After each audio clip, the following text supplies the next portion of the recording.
Hello, everybody, and welcome to another UEFA Champions League preview on Traffic Talk. It's a massive game tomorrow night for Manchester United as they host Istanbul Basaksehir for what should hopefully be 3 points to propel United one step closer to the last 16 of the Champions League. Now, obviously, the last time that these two met, it was a horrible night in Turkey. United going there needing to do what they need to do tomorrow, but ultimately just having one of the most ridiculous performances I've seen from a United team in the European Cup for a long, long time. Succumbing to a 2-1 defeat, letting Demba Ba run the length of the pitch, and Edin Visca wrap up the game at 2-0. Anthony Martial put one back up before the end of the half, but ultimately United just succumbed and could not break through a sturdy defense that made them Turkish champions last season. So United tomorrow need to buck up their ideas because PSG and Leipzig are meeting again in the same group as United. So if United can pick up 3 points tomorrow, and we'll obviously can't think too far in the future, but a result tomorrow and a big result against Paris Saint-Germain should see United through into the last 16 of the Champions League. So, obviously, you can see there's not just me this evening. I'm with United Paper. He's joined me to help set up the show for tomorrow in terms of how United are going to play. And he's a well-respected friend of ours on the channel. And it's good to have you here, pal. Lovely. Yeah, no, thanks. It's nice to join you. And, as you was just saying, points tomorrow are a must, really, if not... in hindsight, the games against Leipzig and PSG, not really worth it. They need to get 3 points tomorrow, for sure. I agree. And we are going to talk a lot about United's plan, hopefully, to secure those crucial points because of the schedule for United looking like it's going to get a little bit more difficult now. We covered it a lot on the review yesterday, if you did watch it with us on Twitter or on YouTube. We did talk a lot about United's upcoming fixtures and the challenges that they're going to face. But in the short term, their Champions League form before losing last time out in Turkey was very, very good. Winning in Paris on the opening night, thanks to Bruno Fernandes and Marcus Rashford getting on the score sheet. We scored all 3 goals that night because Martial put it through our own net by accident. But nevertheless, it was a good start to Champions League football after 2 years out for United. And straight into the next game against Leipzig, we went and did the blitz in the second half over them. After Mason Greenwood up in the scoring, Rashford scored a hat-trick and Martial got on the score sheet as well from the penalty spot to boost his confidence and give United a 5-0 thumping over at the time leaders of the Bundesliga. They were running away with it and they were unbeaten in Germany.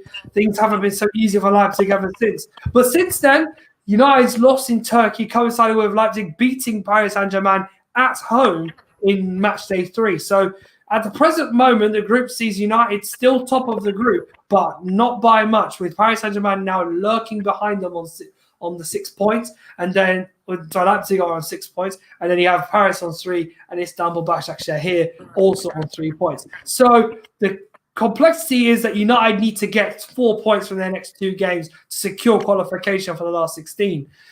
However, Saturday's game against West Brom, I'm sure United Paper didn't fill us with a lot of confidence for Tuesday night because we only scraped through that game with just 1 goal, and I'm quite sure.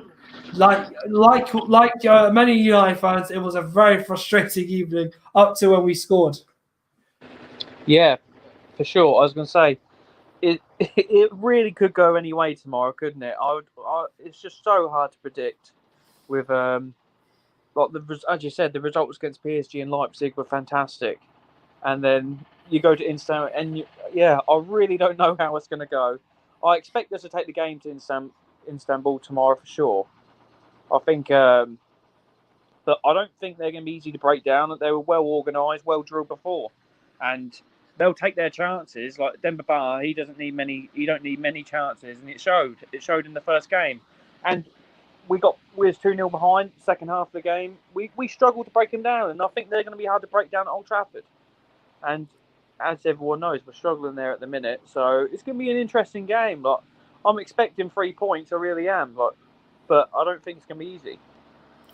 Can't disagree with that one. So obviously today, Ole Gunnar Solskjaer had his press conference. He talked about a variety of matters, including the goalkeeping situation, the current team, and a constant barrage of questions regarding AC Martial. Now, we've already done a lot of talking on Martial just yesterday in the review. So for me to beat the same dead horse wouldn't make any sense. But it's the only thing we can get his name involved in is a matter of whether he plays tomorrow night, because obviously he's shot for goals and will need to be at his best to get United through a very difficult patch. What is essential for us now is to see if Cavani can take the reins and get support up front. Yeah, definitely. I think, like it's bound to happen, isn't it? Like there was talk of Cavani making his debut on Saturday. It didn't happen, but yeah, Martial needs to start getting some goals. If not, the longer his confidence is going to dwindle, and like he looks half the player than what he did last year. And I just think it was unlucky with the red card against Spurs, and it's kind of hindered him since. But I think I don't think he'll need many games to bag, but yeah, it'll be interesting to see how we go. It'd be nice to see Cavani get a few games, right? Even Donny as well. Like I think the whole fan base is bemused it. He just cannot get a game, can he? Like he just keeps coming on as a sub, which is a lot of fans don't get it. Yeah, very strange. And we're going to try and make a prediction for what 11 will go out tomorrow night later on, which will be a right old challenge. But let's first of all talk about Solskjaer's comments today in regards to the goalkeeper situation, because obviously there's a lot of focus once again on Dean Henderson, who during the international break made his England debut. And there's a lot of big questions being put to the manager about whether he should be playing Dean in these sorts of games. And one of them, which interested me, was a question regarding the fact that the sort of matches which De Gea plays are the Premier League games and the big games of the Champions League. Henderson's only played up till now 3 matches for Manchester United this season, if I'm not wrong. Yeah. So according to the report, he had one more opportunity, which was against Everton in the Carabao Cup next month. But he struck that question down, saying, I have 2 great goalkeepers. Dean's training with one of the best in the world in David De Gea, and undisputedly so because of how hard he works, especially with his improvement this season. I'll hold my hands up. I was one of the cynical critics last season after his howlers in the FA Cup and in numerous games. I was one of those that said that was it for him because of what he did. And, he's had to work hard. He's recovered very well. But you've got to, mate, we've got to have you've got to give Dean a chance here, because he's thinking about England. He's thinking about becoming number 1 at some point. Yeah. Should I just, go gung-ho, give him another shot, even though what happened in Turkey won't play on his mind. And it wasn't his fault particularly, but should he give him another shot? Yeah, like as you said, I think it's open to debate, isn't it? It's such a sticky situation they've got, because obviously the wages what De Gea are on are crazy, and you're going to have, soon as he's benched, the first thing people are going to be saying is similar to the Ozil situation. You've got someone sat there on so much money not playing, and it's just I don't know. But I think Dean definitely deserves to have a shot for sure. Like, I think De Gea slacked towards the end of the season last year, didn't he? He cost us a few games, and I think like Dean deserves a shot. Like I feel sorry for him in some aspect. He's come from playing week in, week out, and really 3 games is it's not really good. I think he deserves a chance for sure. Yeah, I agree. I wanted to also get your thoughts on the Fernandes situation. He was asked as well during the press conference regarding Bruno Fernandes playing obviously lots of games since joining United in January. Obviously, he is pretty much the talisman, our best player in the team. What do we think though, to make him a bit more hungry as we do with Martial? Do we just tell him, relax here? We're going to get Donny and see if he can work pull a few strings and work some magic in this game tomorrow night. Because against Leipzig at home, we did the same thing. We played Donny from the get-go, left Fernandes and Martial on the bench, and they came off the bench and did something in the end. Yeah, for me, Bruno, he's the first name on the team sheet. Ever since he's come, he's just been that cog in the wheel, and he carries us. Even he is just such an important part of that team now. He is the captain, whether Maguire's got the armband or not. He is the one carrying that team. He will just keep going and keep going. For me, the position has to be between Donny and Pogba. Whether a lot of the fan base argue Pogba is the best player we've got, yeah, I could agree to some point, but I'd rather have someone who's not as good and consistently performs week in, week out like Bruno does. I don't think Bruno is as good as Pogba on his day, but Bruno consistently, whether he does have a few bad games, but usually there is some contribution per game from him, and it does usually end up coming in our favour. And I think Donny deserves a shot over Paul. I think, I don't think Pogba's been on his best form. Give Donny a go. I think Bruno does warrant being picked. He's still contributing towards that team, but yeah, I think if anyone's position's going to be taken, it's got to be Pogba's for me. Yeah, I can't disagree with that. In regards, obviously, Pogba's form hasn't been good, and he's struggling to knit a rhythm or a run of games where he's performing solidly. So, a bit worrying at times to see that. Another matter that came up in the press conference today was the threat of Istanbul. Have you obviously seen them play firsthand and losing? And lost last time out. Solskjaer was asked about a very interesting player. Obviously, you won't know too much about him, UP, but it was something that interested me because he plays for Istanbul now, but he did play at Molde when Solskjaer was in charge. His name is Fredrik Branson. He's got 3 goals in 3 games now, the Norwegian, and plays for the national team. He's got such a real sense of where the goal is and knows how to hit a good volley as well, according to Solskjaer.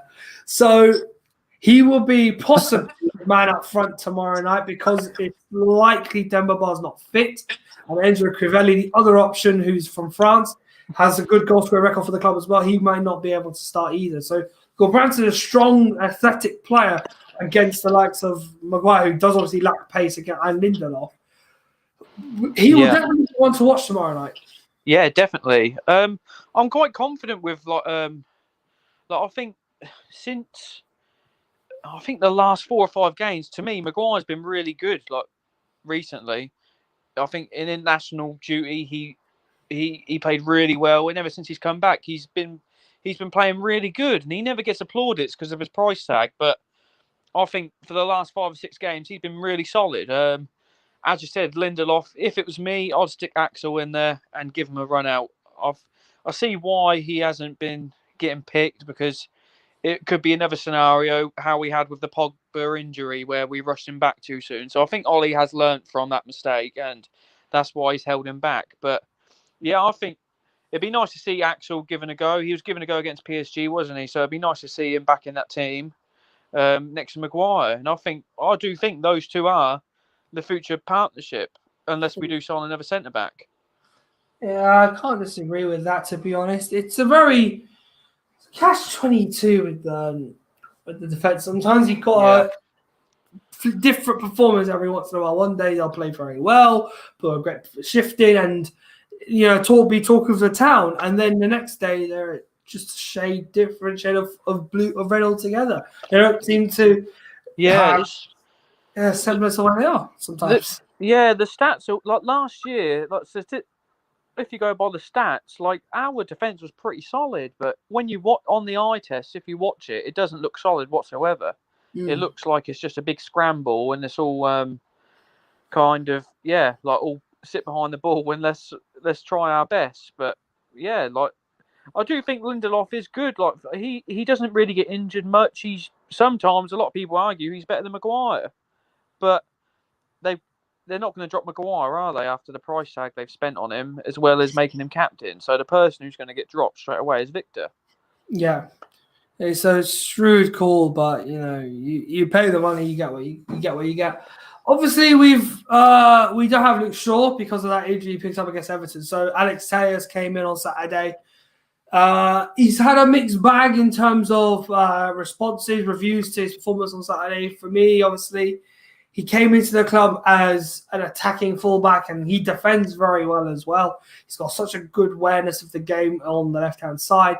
Him and Rashford as a joint, as a duo down that side of the field as well, will be very fascinating to watch this season. Yeah. Just moments as well there they've connected and they've connected a little bit, and they started to pass the ball through the lines and all that kind of stuff. It's lovely to see it.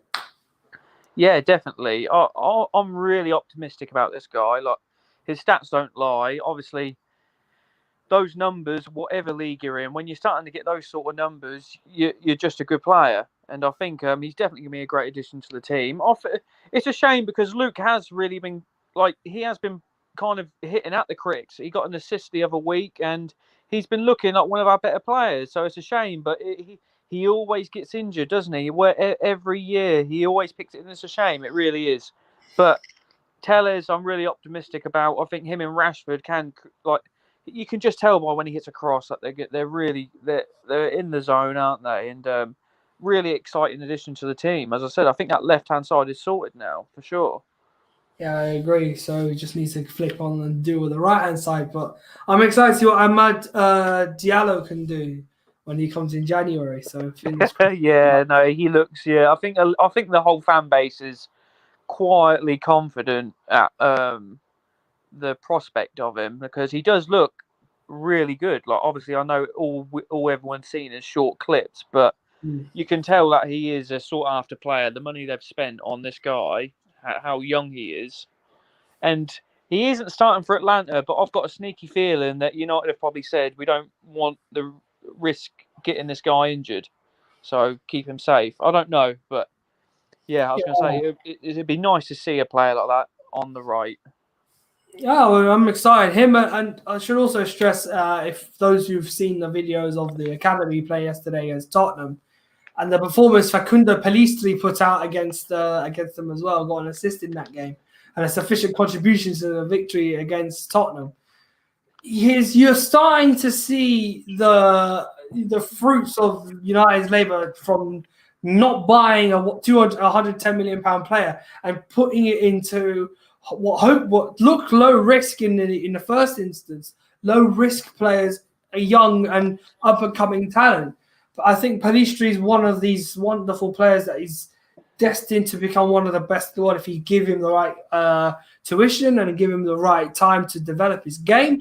Amad Diallo is, he's got a well-respected peer in Alejandro Gomez, the captain of Atalanta, who's played with Lionel Messi, Sergio Aguero, to name a few in Italy. So he's got a lot of experience playing with some of the best players in the world. And he says he's almost as good as, if not, in his age, nearly better than Messi as he would have been when he was 17, 18. He's a freak of nature, Amad Diallo. So I'm looking forward to seeing what he can offer to United when he comes in January. It's going to be very exciting as well. I'm really looking forward to it. I feel sorry for a bit for Wan-Bissaka. Dan James as well on the subject. I know he does get a lot of stick, but he is a left winger, and he's been brought in. I don't know what people expect, but we brought him in from the Championship for 15, not much money, and he gets so much stick from the fan base. And he's always played out of position. He's always on the right. And back to Aaron, it'd be nice to see him have someone who is comfortable on the right, because we all know attacking is not Wan-Bissaka's best strength, but he still gives it a go and he still tries. But it'd be nice to have someone in front of him who can attack. Reduce the burden, which is important. He's got a defensive ability. He just needs someone in front of him to give the ball to and let them deal with the opponent's defender. Because sometimes it feels like Aaron's doing the whole right-hand side himself, which I think is unfair, and he gets a lot of stick for it, but he still keeps going, doesn't it? But it'd be nice to see him have some support on the right. Yeah, we'll look for. Hopefully, we'll get one of those two in. I'd love to see them at least make an appearance in the first team before the season's out. FA Cup might be their best opportunity. I don't know. Yeah, but yeah, I think Pellistri is settling in very well, and Diallo is just starting. Hopefully, just keeping him bubble wrap for when he can come in January, which is no more than 30-something days from now. So, yeah, very exciting times. We'll move on then to the more perilous task, we have to talk about our opponents.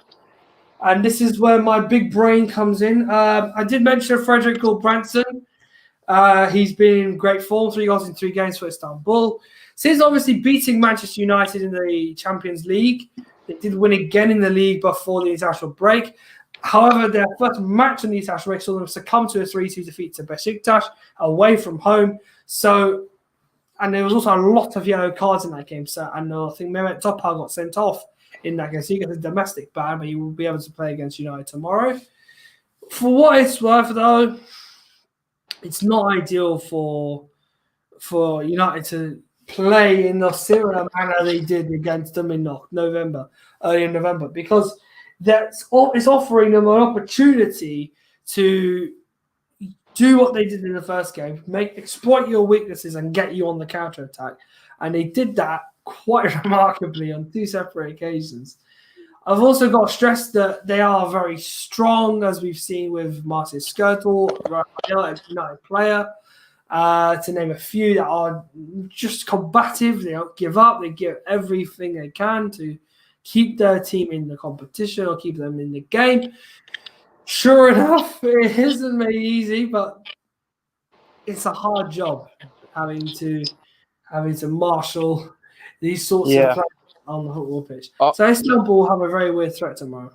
Yeah, I think we've got to be organising at the races, because their confidence is going to be sky high. Like they beat us comfortably, I think, in the first leg at their place, and they're going to know we're not in good form at home, and I think we're going to have a bit of nerves come to play. But I still think we will take the game to them, and they will sit back. But I don't think they've got much to fear, really. Like, I know it's still United, but after beating us in the first leg convincing, I think they're going to come tomorrow not really that worried. I think they'll come with the aim of trying to bring something back.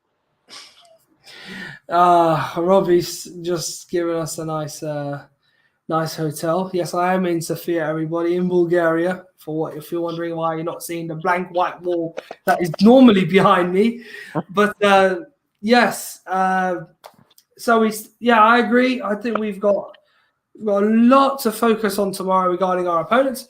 Again, I stress this. Branson is a big target. He's a man to really keep an eye on, because he bullies defenders. He really likes to score goals, and he's got 3 games now for his club. So if you give him the chance, he'll try and take it. The rest of the team, though, we know all well and good about Skirton and Rafael, how well they played in the first game. Epirano, who stopped that goal on the line right at the end, which almost secured a point for United there. That could have been a different result altogether, but still lots of disappointment. So you kind of got to see it from a point where teams will want to exploit United and get at them for the inability to deal with transition very well. So Istanbul are very good at that with their press. They suffocate your opponent. And for what it's worth, they didn't play a lot of their players. One of the players they didn't play was Juliano, the Brazilian, who played in Zenit a few years ago. He's got really good feet. He's a very technical player, scores from range. So if they give him the opportunity tomorrow, that's not really going to look good on United. So he's one of the men to watch. I think they'll rough us up. I really do. But they wanted it more the first game. They did. They showed it. They were quicker on the press. They got the balls. And they was well organised. So we have got our work cut out tomorrow. It is not going to be an easy task. They are no pushovers. No. Whether because they're not well known in the Champions League, people assume that they're an easy team, but that's far from it. They're a well organised team, and we've got our work cut out. We really have. Couldn't agree more. So Istanbul, big threat, but United need to win. So let's make our team prediction. It's hard, this one, because this would normally be the match I put a squash team out. Yeah. Just like having won the third game, I'm 1 point away from qualifying. I just need that feeling where we can certainly attack them without being fearing of losing the ball and being countered. but we need to be able to maintain the good form we've also had as well with the Premier League. So, for me, it's De Gea in goal. I hate to say that because Henderson needs a chance, but De Gea in the sticks. Wan-Bissaka at right back. You're not really going to change the back four unless one of them really gets injured. So you have Maguire, Lindelof, Wan-Bissaka, and Tejas on either side of the back four. Then you have your attacking players or your midfielders, the two sitting midfielders. If Matic is fit, I'd put him in just so that he give Fred a rest. He needs that energy back. And finally, Bruno. Is that Ricky Manish or who's that?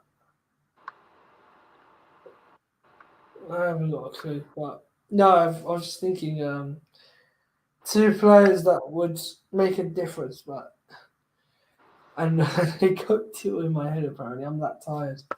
But can United in any way get a result tomorrow with Matic in the team? I think they can. So Matic and Fred are my two DMs. Yeah. Van der Beek will play the number 10, just rest Fernandes. I wouldn't play Daniel James in the Champions League, so I'm going to give it to. I might just give it to. Oh, it's a hard nut to crack. If I can't play Rashford if he's not fit. So James on the left, on the right one Mata, and through the middle either Martial or Edison Cavani.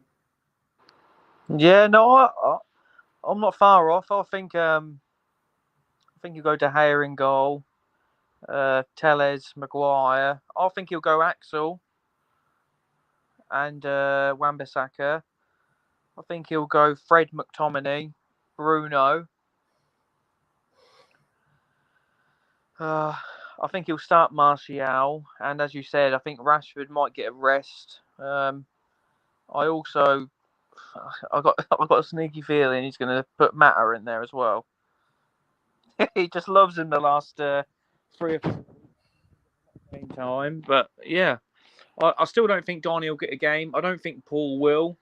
We see Mason back in training today, but I think there's something going on there.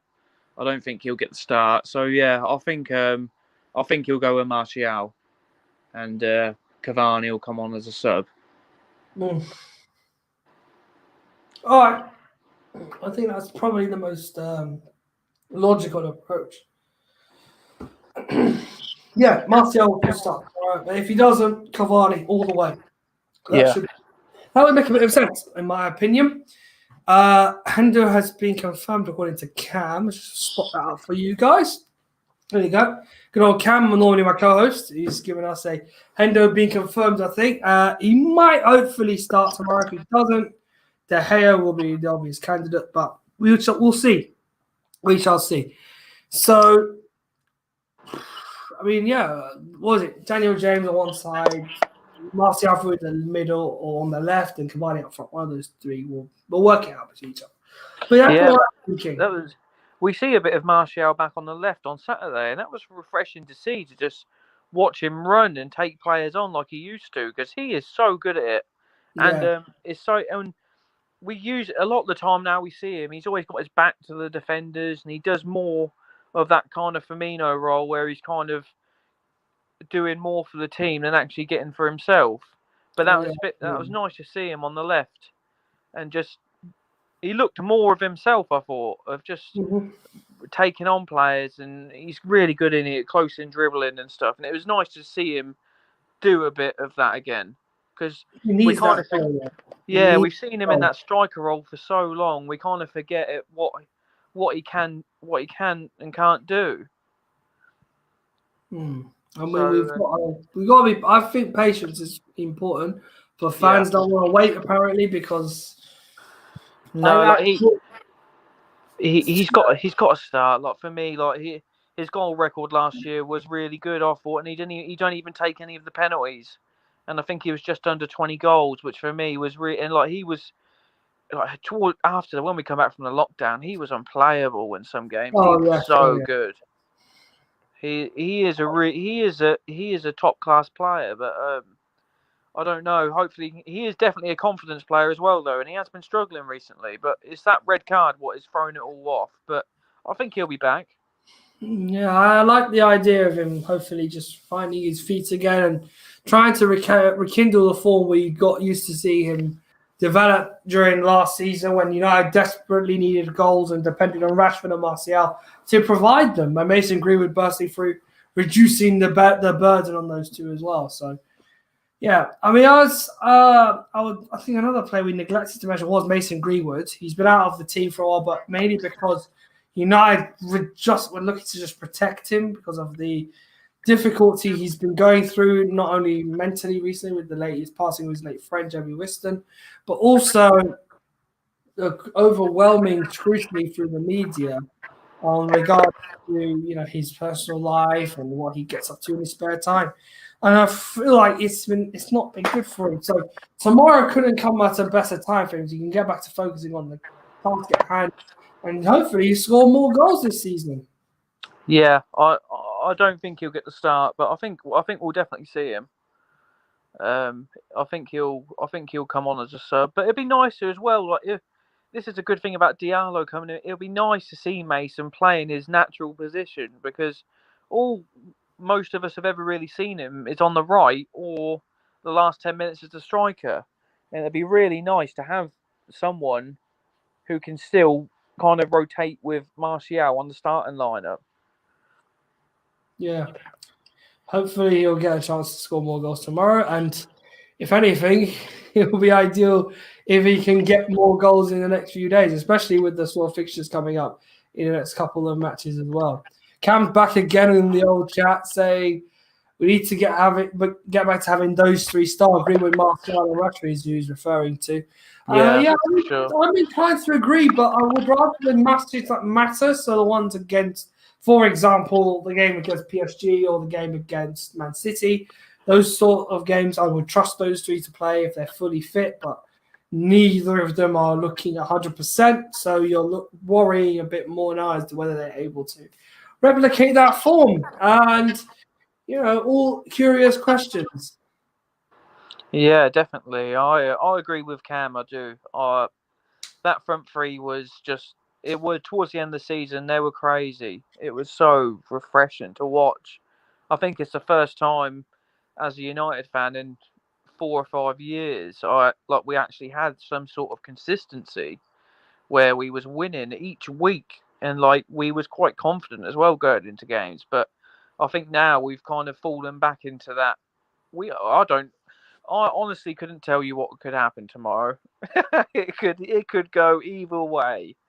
So I just think we've fallen back into that trap. We've kind of let our standards drop again, and I don't know. Let's wait and see. But at the minute, we're so inconsistent. So we could turn it, as you said, beat Leipzig 5-0. Then the next week you go to Istanbul, and it's sometimes it's just so hard to figure out what's going wrong because the team, the players are the same. It's just. Yeah, it's weird. I wouldn't even know what to call it tomorrow. Are you confident for the win or? Well, me, I hate losing in the Champions League. It's my pet peeve as a United fan. If in Europe, whenever United play in Europe, I can't stand losing because with this competition, it's a very fine line between success and failure. And with United, they've embraced a lot of it in the last competition they played in to Barcelona, who were today now a shade of the team that were even close to getting to the final 2 years ago.